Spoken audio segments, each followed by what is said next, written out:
Hello students, आज की class में हम लोग स्टार्ट करने जा रहे हैं क्लास 12th में सेट ए चैप्टर में से एक टेस्ट पेपर। एक्चुअली ये जो अब पूरी सीरीज चलेगी एक टेस्ट पेपर की सीरीज चलेगी। इसमें क्लास 9, क्लास 10, क्लास 11 और क्लास 12 में मैथमेटिक्स के जितने भी टेस्ट रहेंगे इनकी एक सीरीज चलेगी। तो बाकी सभी क्लासेस के लिए भी मैंने ये स्टार्ट कर दिया है। अगर आप चैनल पर नए हैं, आपको इसका नहीं पता है, तो आप इस चैनल को लाइक कीजिए, सब्सक्राइब कीजिए, तो आपको बाकी के जो इसमें वीडियोस हैं वो भी आपको मिल जाएंगी। आज हम लोग जो वीडियो बनाने जा रहे हैं वो क्लास 12th के लिए बनाने जा रहे हैं। टॉपिक है रिलेशन एंड फंक्शन, पहला ही चैप्टर है एनसीईआरटी का, और उसमें भी पहला पेपर हम सॉल्व कर रहे हैं। एक्चुअली दो टेस्ट पेपर हैं, एक आज की वीडियो में करेंगे और एक फिर हम लोग नेक्स्ट वीडियो में करेंगे। तो ये सेट ए है रिलेशन एंड फंक्शन का। तो चलिए स्टार्ट करते हैं। क्वेश्चंस क्या क्या हैं? 7 क्वेश्चंस टोटल होंगे इस सेट के अंदर और उन 7 क्वेश्चंस को हम लोग सॉल्व करेंगे। तो चलिए देखिए पहला क्वेश्चन क्या है। Consider the set A containing 4 element. एक कोई सेट है, उस सेट के अंदर 4 एलिमेंट है। मतलब आपको ये बात गिवन है कि कोई सेट ए है और उस सेट के अंदर जो नंबर ऑफ एलिमेंट है वो कितने हैं? 4। Then find the total number of injective functions on from A onto itself. अब आपको बताना है कि कितने इसमें इंजेक्टिव फंक्शन बन सकते हैं ए के साथ। ए के साथ कितने इंजेक्टिव फंक्शन बन सकते हैं? तो देखो number of injective functions A to A. तो किसी भी सेट के उसी सेट के साथ अगर नंबर ऑफ इंजेक्टिव फंक्शन चाहिए तो इसके लिए फॉर्मूला क्या होता है? इसके लिए फॉर्मूला जाता है n का फैक्टोरियल। एक्चुअली अगर a टू a की बात करें तो 3 चीजों के लिए सेम फॉर्मूला है। अगर 1 के लिए बात करोगे तो भी n फैक्टोरियल, ऑन टू के लिए बात करोगे तो भी n फैक्टोरियल, और बाइजेक्टिव के लिए बात करोगे तो भी n फैक्टोरियल। तीनों सेम ही होते हैं। a टू a के लिए, a टू b के लिए बात बदल जाती है। तो अगर मैं यहाँ पे नंबर ऑफ इंजेक्टिव, अच्छा इंजेक्टिव को ही हमारा दूसरा नाम क्या होता है? 1 फंक्शन। इंजेक्टिव का ही दूसरा नाम क्या है? 1 फंक्शन। तो कितने 1 फंक्शन हो सकते हैं अगर ये पता करना है तो n फैक्टोरियल। और n के यहाँ पे क्या होता है? Number of elements in set. और सेट के अंदर यहाँ पे 4 एलिमेंट हैं, तो जो हमारे पास 1 फंक्शन बन सकते हैं वो हो जाएंगे 4 फैक्टोरियल। इसको सॉल्व करेंगे तो 4 इंटू 3 इंटू 2 इंटू 1, तो 24 यहाँ पर हमारे 1 फंक्शंस बन सकते हैं, इंजेक्टिव फंक्शंस बन सकते हैं। तो ये आंसर हो जाएगा इसका 24। सेकंड पार्ट है इसी क्वेश्चन के अंदर। सेकंड पार्ट है इफ a इक्वल टू इतना, एक a सेट दे रखा है, उसके अंदर एलिमेंट दे रखे हैं 4, 5 और 6। 3 एलिमेंट हमें a सेट के अंदर दे रखे हैं। Then find the number of reflexive relations on a to a। a to a के लिए कितनी नंबर ऑफ रिफ्लेक्सिव रिलेशन होंगी ये हमें बताना है। इसके लिए फॉर्मूला होता है, अगर आपको चाहिए number of reflexive relation, number of reflexive relations, तो नंबर ऑफ रिफ्लेक्सिव रिलेशंस के लिए फॉर्मूला होता है 2 की पावर n और n minus 1। Number of reflexive relation का फॉर्मूला है 2 की पावर n माइनस 1, जहां n क्या होते हैं? Number of elements. तो यहां पर अगर हम n की वैल्यू पुट करें, n की वैल्यू हमारे पास कितनी है? यहाँ पर 3, नंबर ऑफ एलिमेंट 3 है, तो 2 की पावर 3 और 3 माइनस 1, तो 2 की पावर 3 मल्टीप्लाई 2, ये आ जाएगा 2 की पावर 6, और इसका आंसर आ जाएगा 64। तो रिफ्लेक्सिव रिलेशंस हमारी यहाँ पे जो बन सकती है वो कितनी बन सकती हैं? 64। अगर एलिमेंट कितने हैं? 3 एलिमेंट अगर है। फॉर्मूला याद रखना, अगर आप इस फॉर्मूले में वैल्यू डालेंगे तो आपको number of reflexive relation direct मिल जाएगी। चलिए नेक्स्ट क्वेश्चन पे आते हैं। इसके बाद नेक्स्ट क्वेश्चन है, ए सेट है जिसके अंदर एलिमेंट है 1, 2, 3, 4 और ए को कुछ इस तरह की डिफाइन प्रॉपर्टीज, अच्छा डिफाइन अ रिलेशन ऑन ए। एक रिलेशन हमें बतानी है which have properties of being symmetric but neither reflexive not transitive. इस सेट के लिए हमें एक रिलेशन लिखनी है। एक सेट है हमारे पास 1, 2, 3, 4 और कोई भी एक रिलेशन हमें यहां पे लिखनी है जो सिमेट्रिक तो होनी चाहिए, लेकिन वो ना तो रिफ्लेक्सिव होनी चाहिए ना ही वो ट्रांजिटिव होनी चाहिए। तो देखिए सिमेट्रिक अगर होनी चाहिए तो सिमेट्रिक के लिए अगर मैंने 1, 2 लिख दिया तो मुझे 2, 1 लिखना पड़ेगा। पहले इतना ही देखते हैं, ये सिमेट्रिक तो है। अब ये देखते हैं कि ये रिफ्लेक्सिव ट्रांजिटिव है या नहीं है। देखो रिफ्लेक्सिव कब होता है कि जब जितने भी एलिमेंट हैं सब अपने एक दूसरे के साथ अपने आप के साथ क्या होनी चाहिए, रिलेटेड होनी चाहिए। मतलब 1 1 भी इसमें होना चाहिए, 2 2 भी होना चाहिए, 3 3 भी होना चाहिए, 4 4 भी होना चाहिए। अगर ये चारों होते तो ये रिफ्लेक्सिव होता। फिलहाल इसमें 1 1 तो है नहीं, फिलहाल इसमें 1 1 तो है नहीं, तो इसका मतलब ये रिफ्लेक्सिव नहीं है। 1 सेट ए के अंदर है पर 1 1 जो है रिलेशन में नहीं है, तो रिफ्लेक्सिव नहीं है। सिमेट्रिक तो हमने पहले बनाया ही है, 1 2 लिया और 2 1 भी ले लिया, तो सिमेट्रिक तो है ही। ट्रांजिटिव की अगर बात करें तो ट्रांजिटिव के हम क्या देखते हैं कि अगर ए बी है, बी सी है, तो ए सी भी होना चाहिए। तो 1 2 है, 2 1 है, लेकिन 1 1 जो है नहीं है। आप इसे दिखा भी सकते हो, पर कम मार्क्स का है तो हम इसे डायरेक्ट रिलेशन में भी लिख सकते हैं। पर चलिए मैं आपको शो कर देता हूं इसको। रिफ्लेक्सिव के लिए आप कैसे शो कर सकते हैं इसको कि 1 जो है वो सेट ए में है, लेकिन 1 1 जो है वो रिलेशन में नहीं है, तो इसका मतलब नॉट रिफ्लेक्सिव, ये रिफ्लेक्सिव नहीं है। सिमेट्रिक तो ये है, सिमेट्रिक तो ये है क्योंकि 1 2 अगर रिलेशन में है तो 2 1 जो है वो भी रिलेशन में है, सिमेट्रिक तो है। ट्रांजिटिव के लिए बात करें तो ट्रांजिटिव के लिए अगर हम देखेंगे तो 1 2 रिलेशन में है एंड 2 1 भी रिलेशन में है, लेकिन 1 1 जो है वो रिलेशन में नहीं आ रहा है, तो इसका मतलब रिलेशन जो है वो ट्रांजिटिव नहीं है। रिलेशन जो है वो ट्रांजिटिव नहीं है, रिफ्लेक्सिव भी नहीं है और सिमेट्रिक है और ट्रांजिटिव नहीं है। तो बस इतना ही हमारा आंसर है। कम मार्क्स में है तो इतना ही हम लोग आंसर दे देंगे, यही हमारा आंसर हो जाएगा। ये मैंने इसे एक्सप्लेन करके बता दिया कि कैसे हुआ। If there are p elements in set A, एक कोई सेट ए है जिसके अंदर नंबर ऑफ एलिमेंट कितने हैं, p, such that number of reflexive relations on A to A are 4096। Number of reflexive relations हमें दे रखी है 4096, देन फाइंड p, और p की वैल्यू हमें फाइंड आउट करनी है। तो देखो कैसे करेंगे। हमारे पास एक सेट A है और उस सेट A के अंदर नंबर ऑफ एलिमेंट दे रखे हैं p। अभी अभी पीछे हमने फॉर्मूला पढ़ा था नंबर ऑफ रिफ्लेक्सिव रिलेशन का।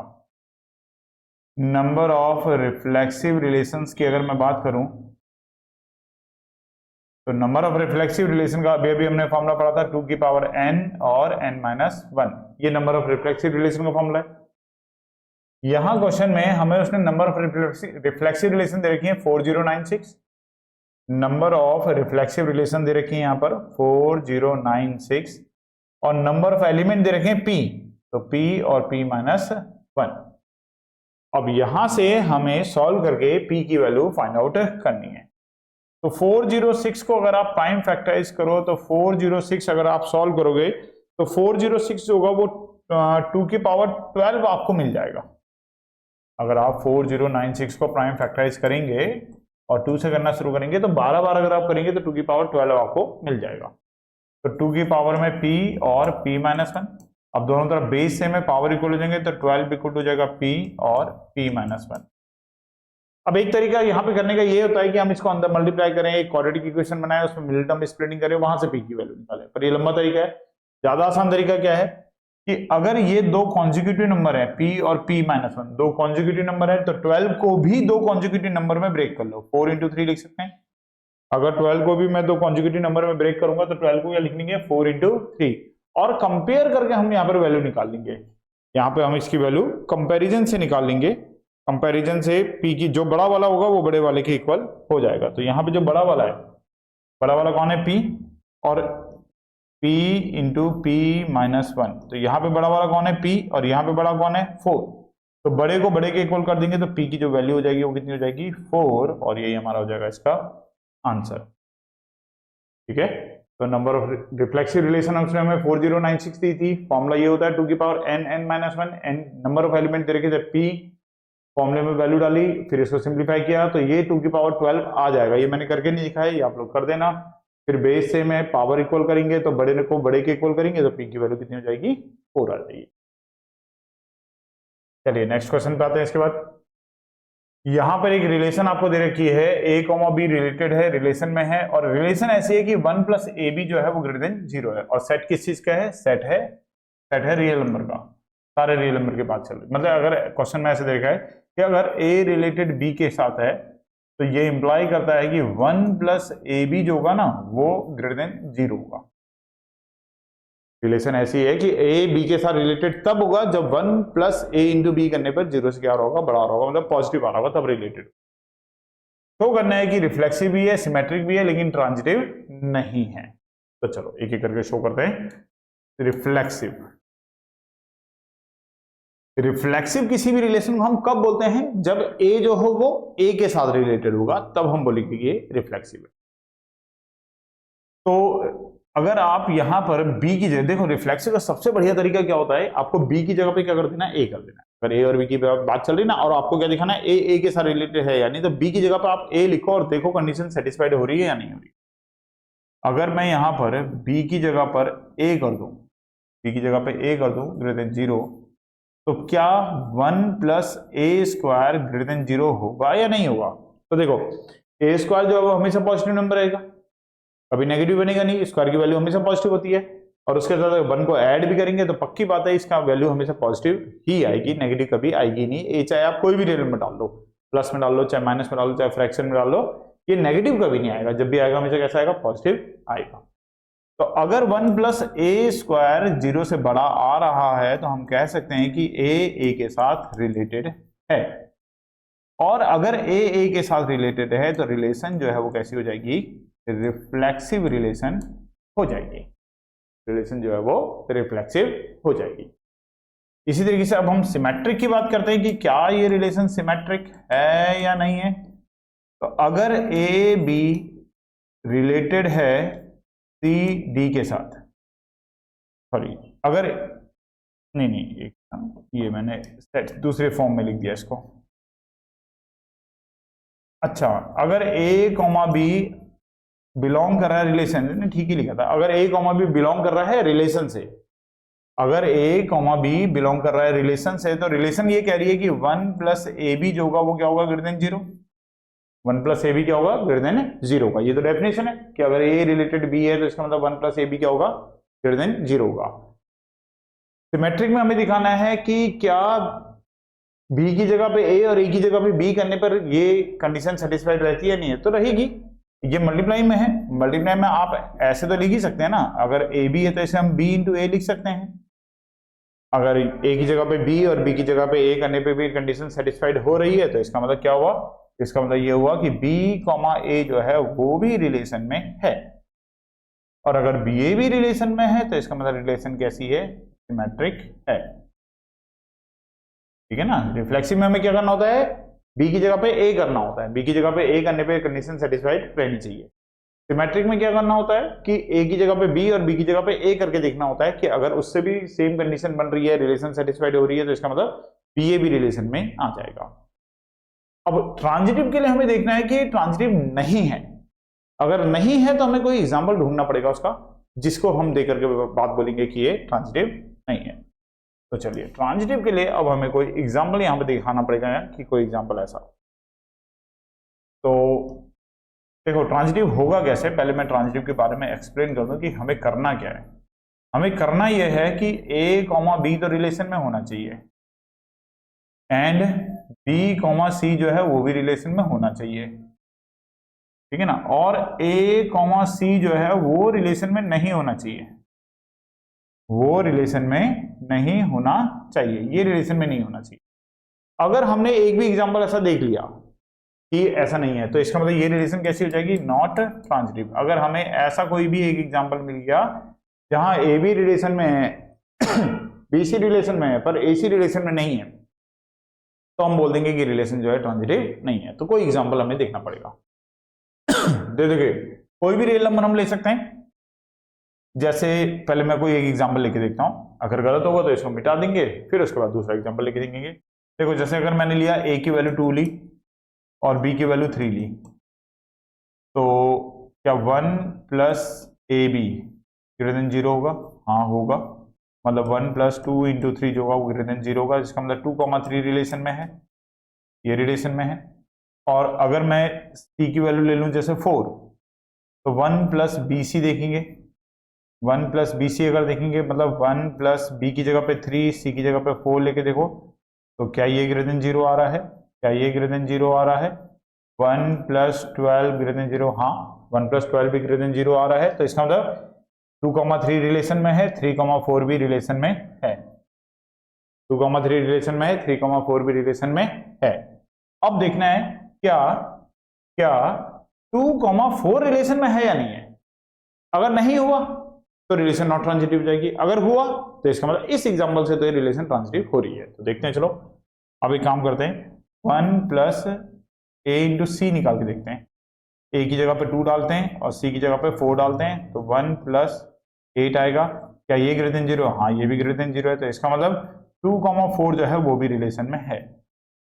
तो देखो, अभी हमने एक एग्जांपल लेने की ट्राई करी, हमने 2-3 रिलेशन में था, 3-4 भी रिलेशन में था, देखा, चेक किया, क्या 2,4 रिलेशन में, हाँ वो भी रिलेशन में है, तो इसके हिसाब से तो ये ट्रांजिटिव हो रहा है। पर हमें शो करना है कि ट्रांजिटिव नहीं है, तो कोई ऐसा एग्जांपल हमें देखना है जहां ए बी हो, बी सी हो, पर ए सी ना हो। तो मतलब कहने का ये है कि जो तीसरे एग्जांपल है ना, उसमें यहां पर ये नेगेटिव आ जाना चाहिए, ये वाली टर्म जो है नेगेटिव आनी चाहिए। तो नेगेटिव तो ये तभी आ पाएगा जब ये वाली टर्म नेगेटिव होगी। तो इसका मतलब इन दोनों में कोई एक तो हमें नेगेटिव रखना पड़ेगा, तभी यहां नेगेटिव की साइन आ पाएगा। तो ऐसा कोई एग्जांपल देखो जहां पर किसी एक को, लास्ट वाले को जैसे नेगेटिव लेने पर सी को नेगेटिव वैल्यू लो, लेकिन नेगेटिव वैल्यू भी इस तरीके से लेना कि ए बी तो सेटिस्फाइड रहे, बी सी भी सेटिस्फाइड रहे, पर ए सी सेटिस्फाइड ना हो। तो देखो, जैसे लेके देखते हैं कोई दूसरा एग्जांपल। देखो, कोई एग्जांपल हिट एंड ट्रायल से चलता है, ये सारे काम हमें एग्जांपल लेना पड़ेगा। जैसे मैंने ए की वैल्यू ली, सपोज थोड़ी बड़ी ले लेता हूं मैं, क्योंकि हमें बाद में मल्टीप्लाई भी करना है। ए की वैल्यू ले लेता हूं मैं जैसे 100, और बी की वैल्यू ले लेता हूं मैं जैसे थोड़ी छोटी ले लेता हूं 2। तो देखो, 1 प्लस 100 इंटू 2 करने पे ग्रेटर देन 0 आ जाएगा। इसका मतलब 100,2 तो रिलेशन में है, 100,2 तो रिलेशन में है। और c की वैल्यू मैं ले लेता हूं कुछ इस तरीके से कि 1 प्लस 2 इंटू सी करने पर भी ग्रेटर देन 0 आए, कुछ ऐसी वैल्यू लेता हूं, लेकिन लेनी नेगेटिव में, लेकिन लेनी माइनस में, पर रहना चाहिए 1 से छोटा।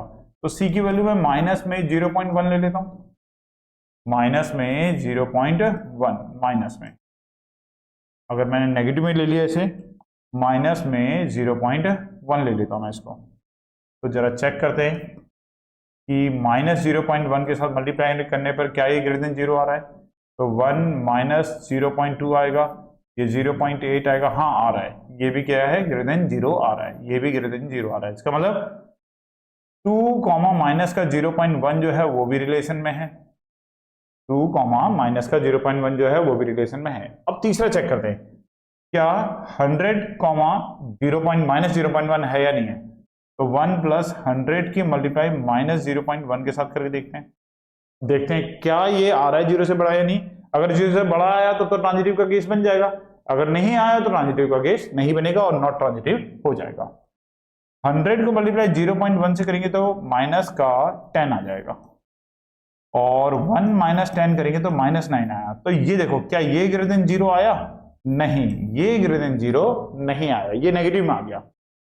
तो इसका मतलब एक एग्जांपल हमें मिल गया कि 100,2 रिलेशन में है, 2 माइनस 0.1 रिलेशन में है, लेकिन 100 माइनस का 0.1 जो है वो रिलेशन में नहीं है। एक भी एग्जांपल अगर हमें ऐसा मिल जाता है तो हम बोल देते हैं कि relation is not transitive, relation जो है वो ट्रांजिटिव नहीं है। एक चीज का ध्यान रखना, चाहे यस के आपको कितने भी एग्जांपल मिले कि हाँ ये ट्रांजिटिव है, हाँ ये ट्रांजिटिव है, ऐसे करते हुए आप चाहे कितने भी एग्जांपल लिखते हो, लेकिन नो का अगर एक भी एग्जांपल मिल गया कि इस रिलेशन की वजह से या इस एग्जांपल की वजह से हम इसे ट्रांजिटिव नहीं बोल रहे हैं, तो इसका मतलब ओवरऑल वो रिलेशन जो है वो ट्रांजिटिव नहीं होगी। एक एग्जांपल हमें मिल गया जिसकी वजह से हम बोल पा रहे हैं कि रिलेशन जो है ट्रांजिटिव नहीं है। ये जो पहले मैंने लिखा था, लेके देखा था, ये तो ट्रांजिटिव शो कर रहा था, तो इसको दिखाने की कोई जरूरत नहीं, इसको मत दिखाना आप लोग। आपको तो ये वो एग्जांपल दिखाना है जिससे कि ये ट्रांजिटिव नहीं होगा, तो आपको केवल ये वाला एग्जांपल इसमें दिखाना होगा। चलिए नेक्स्ट क्वेश्चन पे आते हैं। नेक्स्ट क्वेश्चन है कि एक रिलेशन हमें डिफाइन कर रखी है। रिलेशन कुछ इस तरीके से, मैं दोबारा लिखता हूं, रिलेशन कुछ इस तरीके से x, y such that x, y belong to natural number and 2x plus y equal to 41। और इसका हमें डोमेन बताना है, रेंज बताना है, और ये बताना है कि रिफ्लेक्सिव सिमेट्रिक ट्रांजिटिव क्या है और क्या नहीं है, चेक करना है, वेरीफाई करना है। तो चलिए सबसे पहले तो इसकी रोस्टर फॉर्म बनाते हैं क्योंकि हमें डोमेन रेंज बताना है। तो यहां से अगर हमारे पास 2x plus y equal to 41 है तो y इक्वल टू हो जाएगा 41 माइनस 2x। तो अब मैं इसकी बना रहा हूं रोस्टर फॉर्म। अभी जो दे रखी क्या है, बिल्डर फॉर्म। अब हम बना रहे इसकी रोस्टर फॉर्म। x और y की वैल्यू हमें नेचुरल नंबर लेनी है, तो जैसे x की वैल्यू 1 से शुरू करते हैं। अगर x की वैल्यू 1 डाली तो 41 में से 2 माइनस होगा, और 41 में से 2 माइनस होगा तो 39 आएगा। फिर x की वैल्यू 2 लेते हैं, तो 41 में से अगर 4 माइनस किया तो 41 में से 4 माइनस करने पे 37 आएगा। फिर 3 लिया तो 41 में से अगर 6 को माइनस करा तो 41 में से 6 को माइनस करने पे 35 आएगा। तो देखिए एक पैटर्न में चल रहा है। जैसे जैसे आप x की वैल्यू को एक एक इंक्रीज करते जा रहे हो, y की जो वैल्यू है वो दो क्या होती जा रही है, डिक्रीज होती जा रही है, लेकिन रखना नेचुरल नंबर है। तो चलो डायरेक्ट लिख देता हूँ।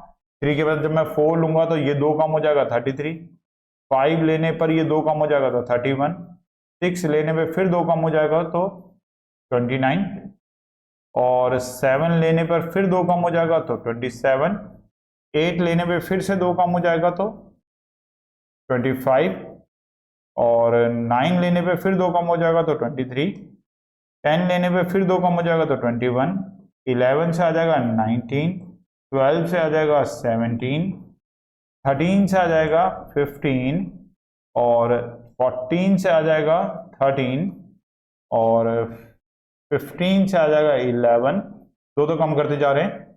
16 से आ जाएगा 11 के बाद 9, 16 से 9 आ जाएगा। इसके बाद 17 से आ जाएगा 7, 18 से आ जाएगा 5, 19 से आ जाएगा 3, और 20 से आ जाएगा 1। इसके आगे नहीं जा पाएंगे क्योंकि 1 से आप नीचे नहीं जा सकते, नेचुरल नंबर का सेट था, इससे आगे हम लोग नहीं जा सकते, यहीं पर रुक जाएंगे। तो ये बनाई हमने इसकी रोस्टर फॉर्म। जो रिलेशन में दे रखी थी, इस रिलेशन की हमने रोस्टर फॉर्म बना दी। क्वेश्चन में उसने हमसे डोमेन पूछा है और रेंज पूछा है। तो डोमेन हम ये जो पहले वाले नंबर्स होते हैं जिनको हमने पुट किया है, इनको हम डोमेन बोलते हैं। तो डोमेन हो गया तुम्हारे पास 1 2 3 और करते हुए कहां तक है, 20 तक जा रहा है, सेम है। और रेंज की अगर हम बात करें तो रेंज में भी ये एलिमेंट आ रहे हैं बाद वाले। अगर मैं उल्टा देखूं तो ये ऐसे चल रहे हैं, 1 है, 3 है, 5 है, 7 है, 9 है, 11 है, 1 है, 3 है, 5 है, 7 है, 9 है, 11 है, और ऐसे करते हुए दो के गैप में कहां तक जा रहा है ये, 39 तक। 39 तक कर्ली ब्रैकेट में, स्क्वायर ब्रैकेट, राउंड ब्रैकेट वगैरह नहीं बना सकते, उसका मतलब तो ऑल रियल नंबर हो जाएगा बीच के। तो हमें क्या लगाना पड़ेगा, यहाँ पे कर्ली ब्रैकेट लगाना पड़ेगा और कॉमा करके इनको लिखना पड़ेगा। तो ये डोमेन हो गई और ये रेंज हो गई। अब चेक करना है कि क्या ये रिफ्लेक्सिव है या नहीं है, सिमेट्रिक है या नहीं है, ट्रांजिटिव है या नहीं है। तो अगर रोस्टर फॉर्म से ये बात समझनी तो बहुत आसान हो जाएगी अब कि ये रिलेशन रिफ्लेक्सिव है या नहीं है, सिमेट्रिक है या नहीं है, बड़ी आसानी से हम देख सकते हैं। सबसे पहले हम देख रहे हैं इसका रिफ्लेक्सिव, कि क्या ये रिलेशन रिफ्लेक्सिव है या नहीं है। तो रिफ्लेक्सिव अगर देखना है तो देखिए सेट के अंदर जो एलिमेंट है वो कितने हैं, मतलब ऑल नेचुरल नंबर के लिए वैसे भी डोमेन देखो तो 1 आ रहा है। तो 1 जो है वो सेट के अंदर आ रहा है, लेकिन 1,1 रिलेशन में नहीं है। 1,1 जो है वो उस सेट के अंदर है जो जिस सेट की बात चल रही थी। सेट किसकी चल रही थी, नेचुरल नंबर की। तो 1 जो है वो नेचुरल नंबर से तो बिलोंग कर रहा है, 1 सेट से तो बिलोंग कर रहा है, लेकिन 1,1 जो है वो रिलेशन के अंदर नहीं है कहीं पे भी। देखो पूरी हमने रोस्टर फॉर्म बना रखी है, लेकिन पूरी रोस्टर फॉर्म में कहीं पे भी 1,1 नहीं है, तो ये रिलेशन के अंदर नहीं है। तो एक भी एग्जांपल ऐसा मिल गया कि जहां हमने सेट में से एक एलिमेंट लिया लेकिन 1,a रिलेशन में नहीं आ रहा है, तो हम बोल देते हैं रिलेशन इज नॉट रिफ्लेक्सिव, ये रिलेशन रिफ्लेक्सिव नहीं है। दूसरी बात करेंगे सिमेट्रिक की, कि क्या ये रिलेशन सिमेट्रिक है या नहीं है। तो सिमेट्रिक के लिए कैसे देखेंगे, जैसे 1,39 रिलेशन में है, 1,39 जो है वो रिलेशन में है। अब इसको पलट के देखेंगे तो कितना आएगा, 39,1। क्या 39,1 इसमें दिख रहा है, नहीं दिख रहा है।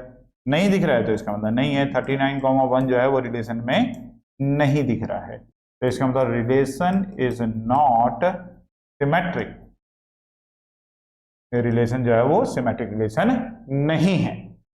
अब लास्ट वाला देखते हैं, ट्रांजिटिव देखते हैं, क्या ट्रांजिटिव है या नहीं है। ट्रांजिटिव के लिए क्या देखते हैं कि ए बी रिलेशन में अगर है, बी सी अगर रिलेशन में है, तो ए सी अगर हुआ तो हर केस में अगर ए सी हुआ तो ट्रांजिटिव है, लेकिन एक भी केस ऐसा मिल गया जहां पर ए बी है, बी सी और ए सी नहीं है तो ट्रांजिटिव नहीं होगा। तो चलिए ऐसा कोई पेयर देखते हैं जहां एक की रेंज एक का डोमेन से, देखो ये दोनों दिख जाएंगे आपको, फर्स्ट वाला और लास्ट वाला। फर्स्ट वाली की रेंज, लास्ट वाली की जो रेंज है वो कितनी है 20,1, तो 20,1 रिलेशन में है। और फर्स्ट वाला क्या है 1,39, 1,39 ये भी रिलेशन में है, ये दोनों रिलेशन में है। इसकी रेंज और इसका डोमेन दोनों सेम है, इसकी रेंज में 1 है, इसके डोमेन में 1 है, सेम है। तो इसका मतलब ये रिलेशन में, ये रिलेशन में। अब जो बचा वो देखो, बचा कितना 20,39। क्या ये रिलेशन में दिख रहा है आपको? क्या 20,39 रिलेशन में दिख रहा है? नहीं दिख रहा है। तो 20,39 रिलेशन में नहीं है, तो इसका मतलब रिलेशन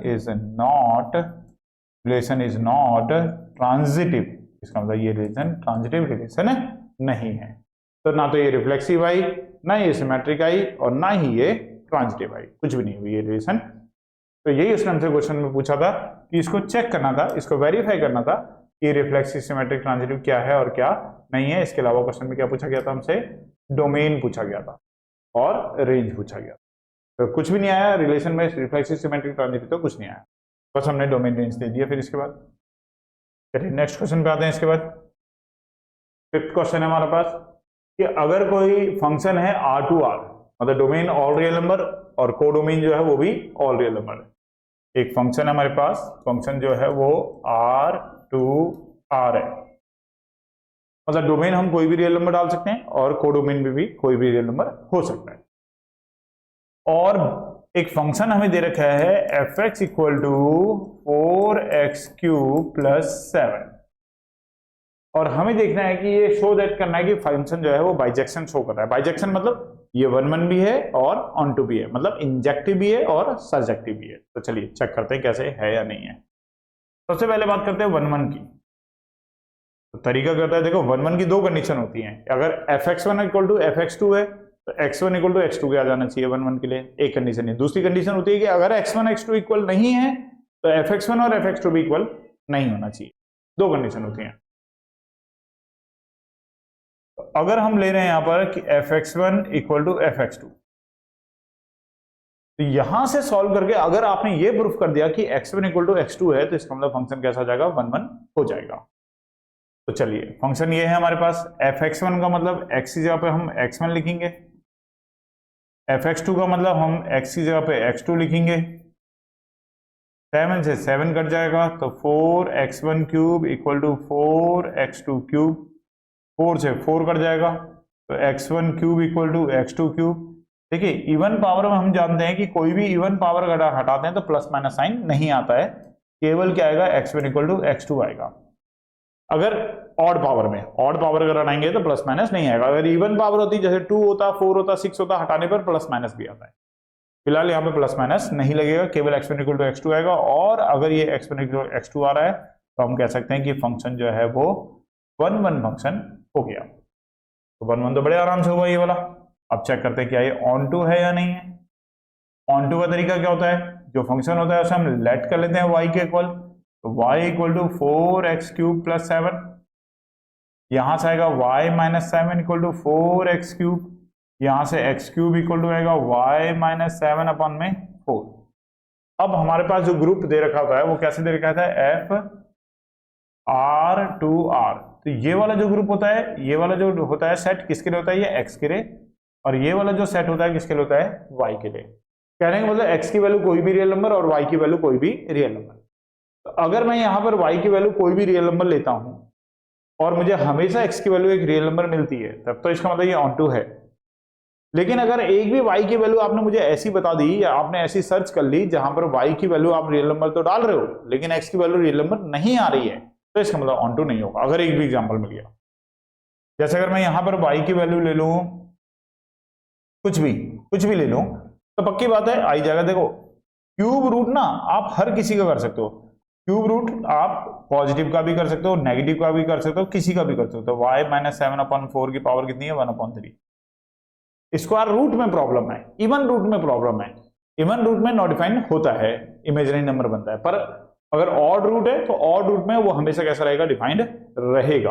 तो y की वैल्यू आप चाहे कुछ भी डालो, 0 डालो, प्लस में डालो, माइनस में डालो, कुछ भी डालो, ये जो नंबर आएगा ये आपको हमेशा कैसा नंबर मिल जाएगा, एक रियल नंबर मिल जाएगा।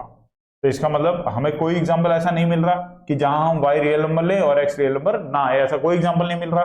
तो इसका मतलब हम लिख सकते हैं for all y belong to any real number x will also belong to real number.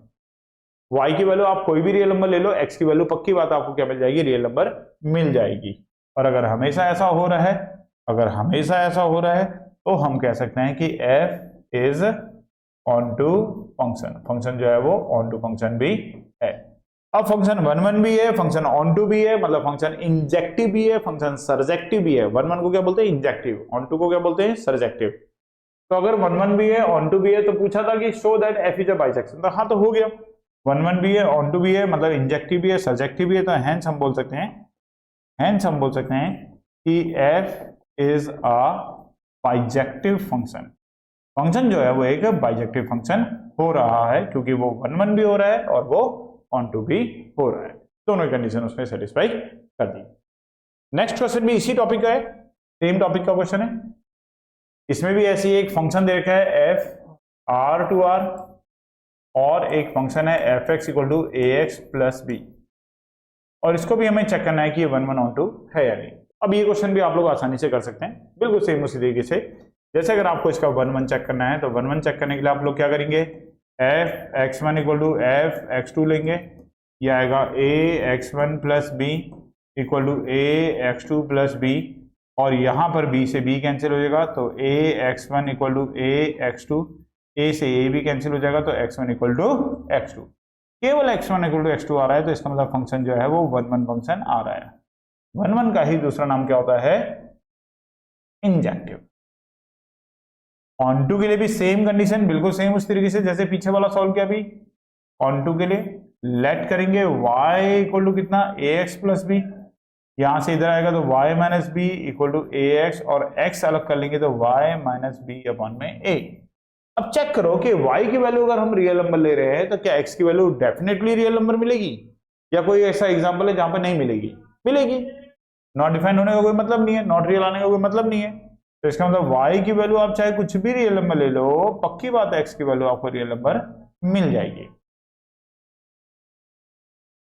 और अगर आपको ऐसा कोई भी एग्जांपल नहीं मिल रहा है तो इसका मतलब फंक्शन कैसा फंक्शन हो जाएगा, function is f is onto function, function जो है ऑन टू फंक्शन हो जाएगा। तो इस तरीके से फंक्शन वन वन भी हो जाएगा, फंक्शन ऑन टू भी हो जाएगा। सेम क्वेश्चन था, बाइजेक्शन के लिए चेक करना था, तो हैंस हम बोल सकते हैं कि एफ, हैंस हम बोल सकते हैं कि F is a bijective function, function जो है वो बाइजेक्टिव फंक्शन है, फंक्शन जो है वो एक बाइजेक्टिव फंक्शन हो जाएगा। एक लास्ट क्वेश्चन इस सेट का, सेवेंथ क्वेश्चन, 7 क्वेश्चंस का सेट था ये। फिर एक कल वाली वीडियो में फिर हम लोग एक और दूसरा सेट करेंगे, उसके अंदर सेट बी होगा, उसके अंदर भी 7 क्वेश्चन होंगे, तो इस चैप्टर के 7 क्वेश्चन।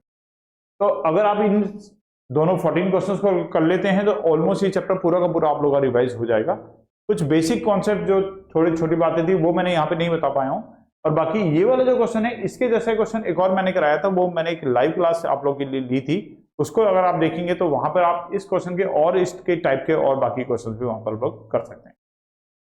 तो चलिए एक बार मैं इसको दोबारा कराता हूं। यहाँ पर प्रूफ करना है कि एक रिलेशन दे रखी है A B related C D, A plus D equal to B plus C, और इस तरीके से दे रखा है हमें कि A B comma C D belong to n cross n is an equivalence relation. मतलब इक्विवेलेंस का मतलब रिफ्लेक्सिव, सिमेट्रिक, ट्रांजिटिव, हमें सब कुछ दिखाना है।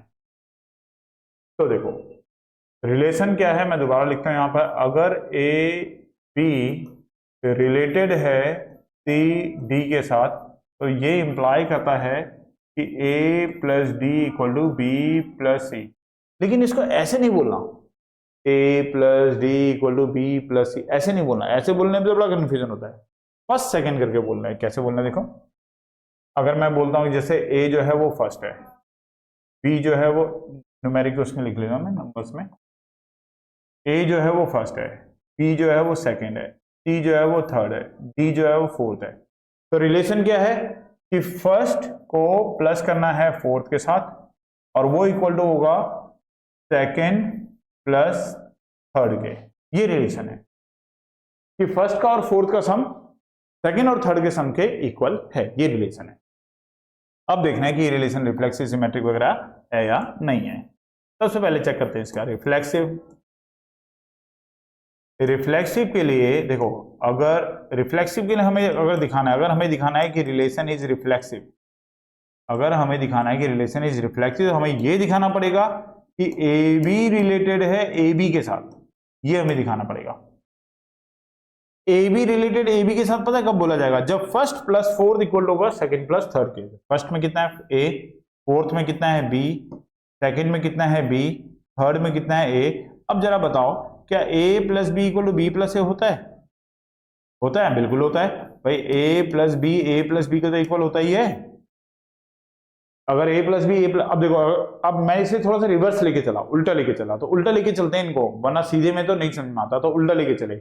रिफ्लेक्सिव दिखाना था, रिफ्लेक्सिव का मतलब ए बी को ए बी के साथ रिलेटेड दिखाना था। ए बी को ए बी के साथ रिलेटेड दिखाना था, इसका मतलब क्या हुआ कि फर्स्ट और फोर्थ का सम सेकंड और थर्ड के सम के बराबर होना चाहिए। अब जरा इसको वेरीफाई करते हैं ये सही है या नहीं है। तो ए प्लस बी के बराबर होता है।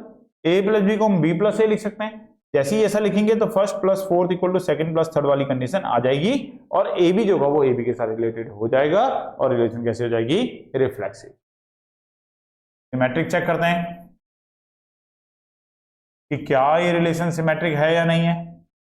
सिमेट्रिक में देखो, अगर ए बी रिलेटेड है सी डी के साथ, तो इसका मतलब तो ये हुआ कि first plus fourth equal to second plus third. लेकिन अगर हमें दिखाना है कि ये सिमेट्रिक है, अगर हमें दिखाना है कि रिलेशन जो है वो सिमेट्रिक है, तो सिमेट्रिक के लिए देखो थोड़ा रिवर्स चल रहे हैं। सिमेट्रिक के लिए हमें दिखाना पड़ेगा कि सी डी रिलेटेड है ए बी के साथ, सी डी को रिलेटेड दिखाना पड़ेगा ए बी के साथ। तो इसमें भी ऐसे होगा, क्या? First plus fourth equal to second plus third के इक्वल हमें दिखाना पड़ेगा कि फर्स्ट और फोर्थ का सम सेकंड और थर्ड के सम के इक्वल है, ये हमें दिखाना पड़ेगा। अब देखते हैं क्या उससे ये चीज आ पा रही है, नहीं आ पा रही? बिल्कुल आ रही है। ए प्लस डी हमने बी प्लस सी लिया, ये तो डेफिनेशन थी। इसको अगर मैं पहले लिख लूं बी प्लस सी को, और इस ए प्लस डी को बाद में लिख लूं, तो कोई फर्क तो पड़ेगा नहीं भाई। ए प्लस डी अगर बी प्लस सी के इक्वल है, तो B plus D A B plus C जो है वो ए प्लस डी के इक्वल हो गई।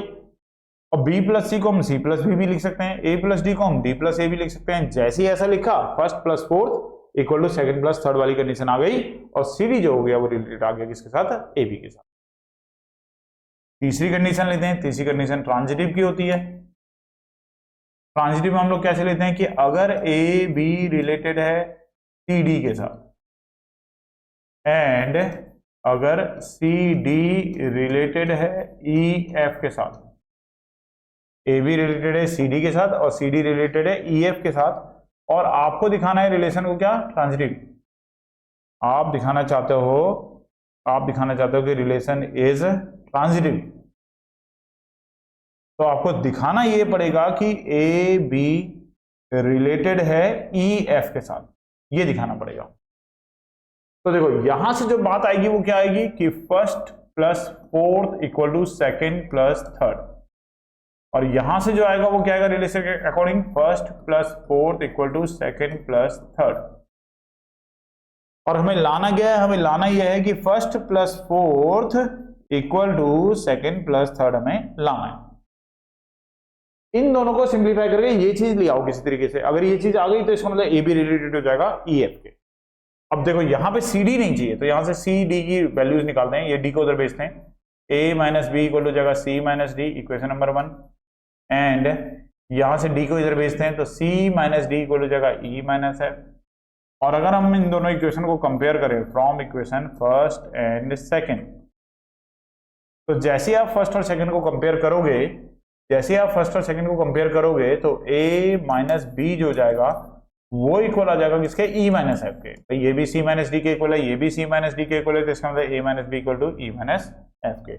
और बस हो ही गया। अगर हम इसको यहां से, तो मैं इसके साथ ही लिख दूं यहाँ पे, तो देखो हो ही गया। a minus B equal to e minus F, तो यहां से आ गया इक्वेशन फर्स्ट सेकंड से। ये जो f है जब इधर आएगा प्लस का हो जाएगा, ये जो b है जब उधर जाएगा तो ये प्लस का हो जाएगा। तो यहां से इसको सिंप्लीफाई करके a plus F equal to B plus E आ गया। इसका मतलब first plus fourth equal to second plus third वाली कंडीशन बन गई, और a भी जो हो गया वो रिलेटेड आ गया ई एफ के साथ। ठीक है, तो ये हमारे पास सेट ए था। सेट ए के हमने आज 7 क्वेश्चन, मतलब पूरा का पूरा सेट ए हम लोगों ने किया है। नेक्स्ट वीडियो में मैं इसी के कुछ और क्वेश्चन, 7 क्वेश्चन और करवाऊंगा, वो सेट बी में है। तो रिलेशन एंड फंक्शन चैप्टर के ये टेस्ट हमारे कंप्लीट हो जाएंगे। बाकी के टेस्ट के लिए भी आप लोग लगातार वीडियो देखते रहिए और चैनल को लाइक और सब्सक्राइब कर लीजिए, जिससे कि आपको बाकी क्लासेस के लिए भी, चाहे वो 9th हो, चाहे 10th हो, चाहे 11th हो, 12th हो, सभी क्लासेस में टेस्ट सीरीज आपको पूरे थ्रू आउट द ईयर मिलती रहेगी।